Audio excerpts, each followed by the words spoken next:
ربنا يا ربنا ربنا يا ربنا ربنا يا ربنا ربنا يا Assalamualaikum warahmatullahi wabarakatuh. Sebagai penyeimbang dari kata nikmat yang mencerminkan kondisi serba menyenangkan, ada kata musibah yang mencerminkan kondisi yang serba menyusahkan. Di dalam ayat Al-Quran diberi contoh, walanabluwannakum bisyai'im minal khawfi wal ju'i wa naqsim minal amwali wal anfusi was samarat wa basyiris sabirin alladzina idza asabathum musibah. Musibah bisa berhubungan dengan aspek psikologis, rasa sedih, rasa gelisah, rasa takut. Berhubungan juga dengan aspek biologis, kelaparan, kemiskinan. Bisa juga berhubungan dengan aspek ekonomi, pengangguran, kemiskinan, kerugian. Aspek sosial, misalnya jauh dari keluarga, bahkan ditinggalkan keluarga karena sudah meninggal dunia terlebih dahulu. Demikian halnya dengan musibah dalam bentuk berhubungan dengan sumber daya alam, misalnya gagal panen. Ini semua adalah contoh-contoh musibah yang terasa menyusahkan atau tidak menyenangkan bagi manusia. Akan tetapi bisa jadi musibah itu justru menyenangkan bagi pihak lain, terutama bagi pihak-pihak yang tidak menyukai kita. Dalam Al-Quran dikatakan, ing tamsaskum hasanatun tasuhum wa ing tusibkum sayi'atu yafrahu biha. Kalau kita mendapatkan kondisi yang menyenangkan, ada orang lain yang merasa sedih.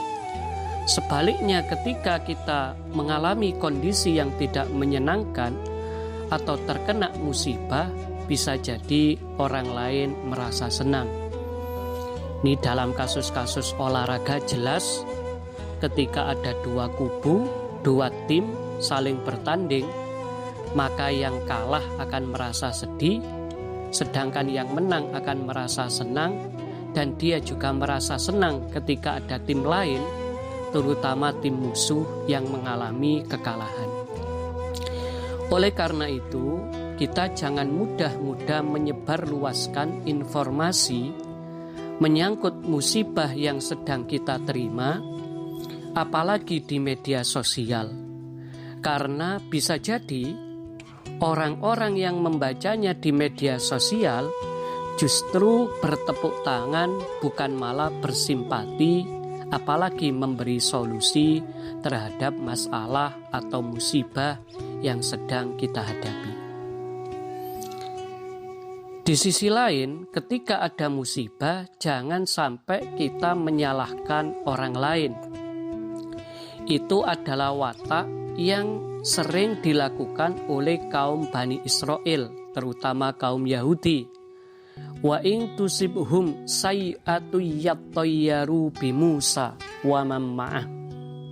Seringkali orang Yahudi itu kalau menghadapi masalah, mereka mengembalikan kesalahan tersebut sebagai akibat dari kesalahan orang lain. Dan ini sering dalam kita mendidik, dalam dunia pendidikan, seringkali kesalahan itu dikarenakan orang lain, bukan karena diri kita. Padahal seringkali Al-Quran menggunakan istilah wama asobakum mim musibah fabima kasabat aidikum. Seringkali yang namanya musibah itu kalau dilacak-lacak dikarenakan ulah tangan manusia. Kalau ada siswa yang gagal, tidak bisa mengerjakan soal, bisa jadi dia akan menyalahkan gurunya, bisa jadi akan menyalahkan soalnya, walaupun hakikatnya dia sendirilah yang sesungguhnya kurang berusaha, kurang belajar dengan maksimal. Oleh karena itu, dalam menghadapi musibah ini ada 3 ilmu pokok.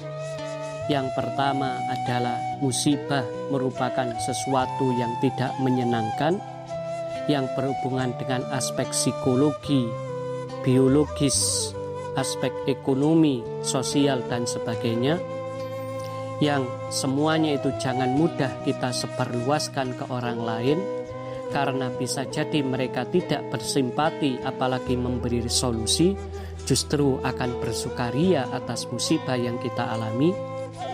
Di sisi lain, kalau mengalami musibah, jangan mudah menuduh orang lain sebagai penyebabnya. Bisa jadi musibah itu asal-muasalnya berasal dari perilaku kita, sadar maupun tidak kita sadari. Wal afu minkum, tsumma assalamualaikum warahmatullahi wabarakatuh.